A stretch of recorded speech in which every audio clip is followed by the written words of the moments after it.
Hello everyone. Today we have Abhyuday Singh with us. He got a 99.77 percentile in CAT 2024, and he will share his CAT prep journey plus his advice to the CAT aspirants. So, Abhyuday, congrats on the wonderful percentile which you have achieved this year. Thank you, sir. Thank you for having me here. Okay. Abhyuday, it must be a good feeling, but then obviously GDPI is also around the corner. So, how are you handling the GDPI preparations? How are you doing it? So currently, I'm like a lot overwhelmed. A lot of like forms are yet to be filled. Right. Mostly, I'm prepared. I'm focusing on like brushing up my current affairs because I think they require focus from my side. So I'm reading newspapers. Other than that, I'm preparing some HR questions and yeah, stuff like that. Okay, okay. Fine. Just tell us about your academic profile and how did you prepare for CAT to get such a good score? What was your preparation strategy? Okay, so I'll give a brief introduction about myself. So I have studied mathematics and computer science from BITS Pilani, Goa. After that, I've worked for 2 years. So to prepare for CAT, I had an idea and I had consulted some of my seniors and people I know. They told me that you can take 2 or 3 months to prepare because you already know a bit of mathematics. So quant won't be that challenging for you. You won't have to learn anything new. You will just have to brush up the concept. So I resigned from my job to start my preparation, and I started by giving some mocks and knowing where I was, and then whatever weaknesses and things I could find, I prepared and brushed up on that. But mostly it involved giving a lot of mocks. Okay. And when you were preparing for CAT, when the month of July, August comes, so at that point of time, we kind of know that this is my strength area and this is my weakness area, right? So, what was Yeah. your strength and what was your weakness in these three sections? So I think since I'm from engineering background, my English was pretty weak. So Okay. yeah, initially in some of the mocks, I was scoring very low in VARC sections. I was thinking that I'm marking the correct option, but was turning out to be wrong. Mm-hmm. And even in LRDI, it was hit or miss. Sometimes I was scoring good if I got the how to solve it, but sometimes it's like it's mostly everyone knows it's zero or hero. It's like you get So full true. or you don't get. Mm-hmm. So yeah, like to tag. So these were my weak areas. Mostly, I for VRC I read on strategies on how to solve and yeah, practice made me improve a bit. Okay. So, Yes. practice is what you are saying to tackle VRC and maybe more of reading, right?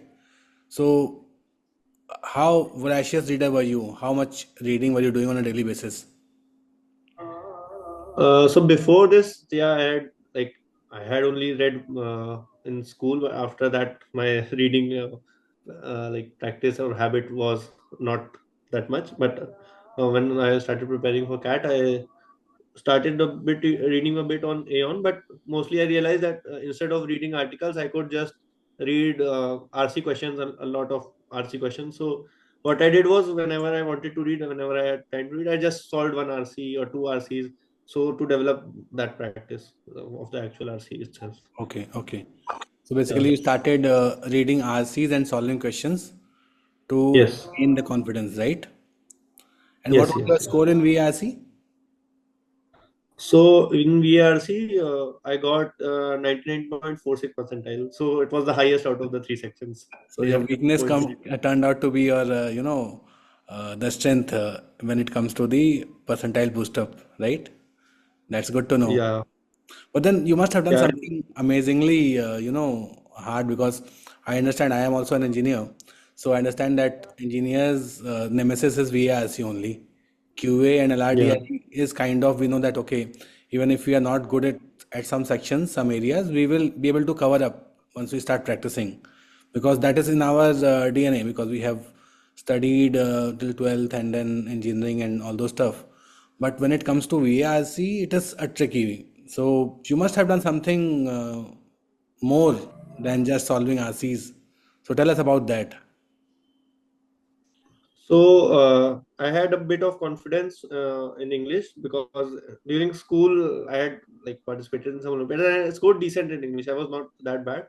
After Mhm. that, also I had after college I had given GRE, so I knew some of the English. And one thing I knew was that even if I could match other engineers in quant and LRDI, I had to like score well in VRC to like edge like to make a Get an edge mark over, okay. and to stand out yeah, between them. So I like focused a lot on VRC and solved a lot. I think between these three sections, since I also feared that it was a weakness, so I over prepped and prepared a lot of for this.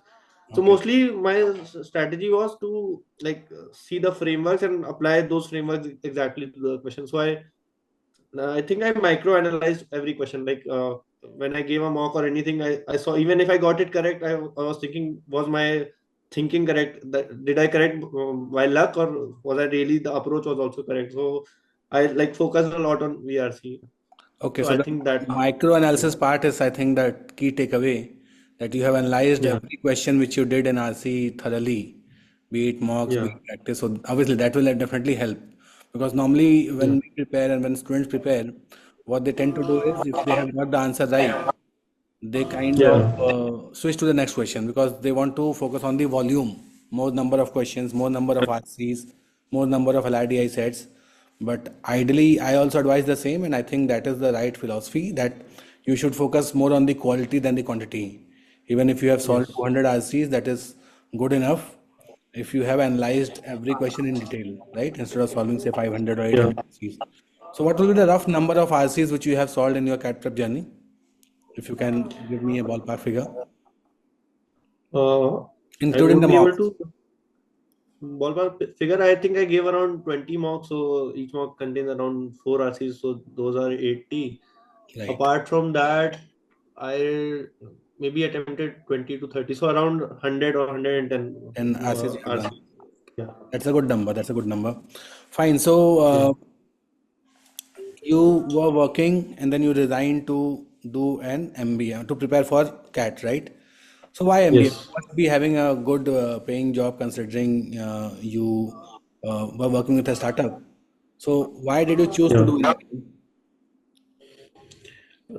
So like I had heard from my friends about like going for MBA after 1 or 2 years, and but that was only in the back of my mind. But when I was working in my last job, that was a seed stage startup, and I was the first employee there. So I saw how they were starting out a business, what were the different decisions they were taking. And since I was the only employee there, it was different from a traditional job. In a traditional job, you just are given instructions and you have to follow them. In this, I had to think on the customer's perspective and what is good for them. How can we sell more? So these type of questions like excited me and incited a curiosity within me, that how to learn, how to build a good product, how to sell a good product, and these type of questions. So I think these questions pushed me towards an MBA. Okay, okay, okay. Yeah. And you did take the TCE mock test also, right? It was the first time we released Yes. it. So what was your experience with the TCE mock test? How did you find them? I found them very good and very like challenging and to the point. Like generally mocks are more or less the same, but these all of the questions were very well thought out and like taught a new insight or new lesson.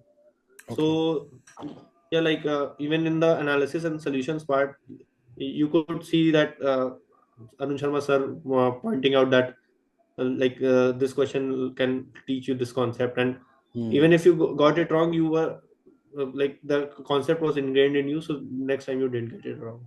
So So I the think they were motto, pretty.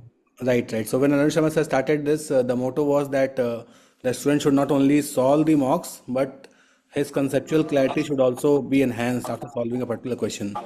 And with that Yeah. in mind, the solutions were designed, the video solutions were designed. So I think that must have helped you, right? And how would you uh, see Arun sir's feedback on the solutions or the solutions which he gave him, or the tips and tricks which he told you in the solutions or in the mentorship sessions? How did it help you in cracking CAT?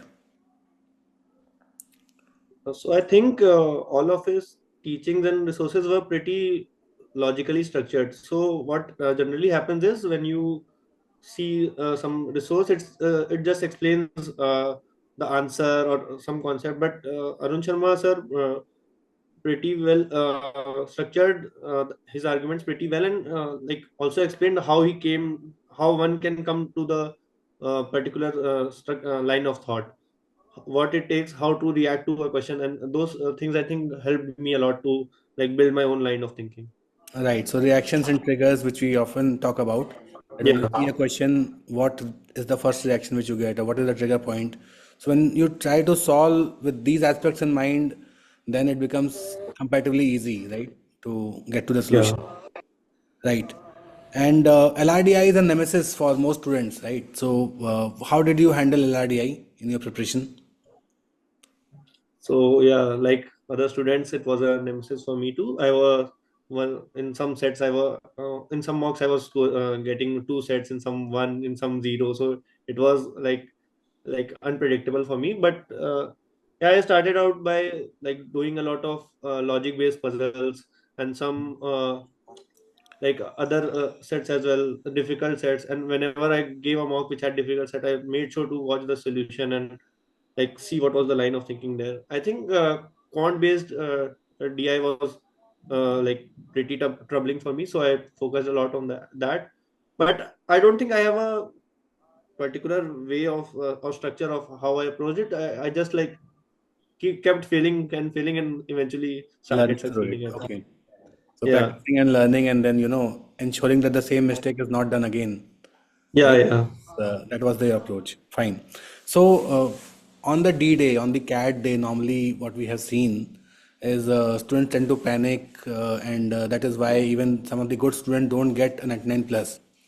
So did you have a strategy how to, perform at your peak on the D day? So like it's generally reverse with me. I generally score less in mocks, but good on the actual exam. In many exams, I've seen this pattern. But yeah, I was a bit panicking, and I think I slept. I had the morning slot, and I slept around 12 or 1. So there was a bit of stress. I won't say there was no stress, but I think yeah, I had already kept in mind that I will be calm and just see the question and be present in the moment and stuff like that. I won't panic. So this was my go-to Strategy. thing. Okay. Okay. Yeah. So, one last question. What will you Yeah. advise the CAT 25 aspirants if you have to give them, say, two or three key advice how they should prepare well to get a 99 plus? So I would I would like to share my strategy and reiterate on the points you mentioned. So I think the best thing one can do is yeah, analyze yourself and then prepare a strategy for yourself. So what I did was give a lot of mocks, but you should not only just give mocks, as you also said, give, like take a mock and then go through each and every question one by one. Don't be in a hurry to give the next mock. Right. Just like take, if it even takes 2 days, then also go through each and every question and see where you have made the mistake, what could be the correct approach. And even if you have got the question right, then see that if your method was the optimal one, or was the method in the solution a better one, how much time could you have saved. And like even when analyzing mocks, analyze with a stopwatch on. So if you have skipped the question, you just start a stopwatch and then attempt the question, and then you can see that how much time are you taking. Then you can make two decisions, whether this approach can be improved or whether this concept itself could be skipped. If there's a concept whose questions takes around 3 to 4 minutes, you can skip that question, for a question that you can solve in 2 minutes. So I True. think these things you only get after a lot of practice and introspection analysis, and then making a new strategy and then implementing it in the next mock. So I think a lot of students can benefit from practicing more. And like in current scenario, there are a lot of resources. Students just keep on like taking it and not analyzing themselves and their strengths and weaknesses. So I think that could help a lot. So yeah, that would Right. be my strategy. Right. Right. So basically, analyzing more on the mocks, trying to find out their strength areas and working on that, that should help, right? Okay. So from this one question which comes to my mind is, most of the students feel that they should complete their syllabus and then start their mocks, and so they wait till June, July. What is your take on that? Should the mocks be started early or should they wait till the syllabus completion? They should not wait till syllabus completion. Their frequency can be increased with completion, but one should gradually and at regular intervals know where he or she stands. Right, So mocks are the best way for that. So if you, even if you have not completed all concepts, you just take a mock. Like the concepts you know, they will be practiced, and the ones you don't know, you will develop a curiosity for them, or you will see how what type of questions are there. There is no loss in like taking mock. It will only improve your first of all your confidence, and second of all, it will also like let you know where you stand at that right, time. So, right, so there is no loss. right. So Yeah. thank you, Abhyuday. Thank you for sharing your insights and your journey with us. I hope it will benefit the CAT 25 aspirants and wish you all the best for the upcoming interview season. I'm sure you'll get a lot many calls and you would be getting through them for sure. We'll be there to help you in your journey. Thank you. All the best. Yeah. Thank you, sir. Thank you for having me.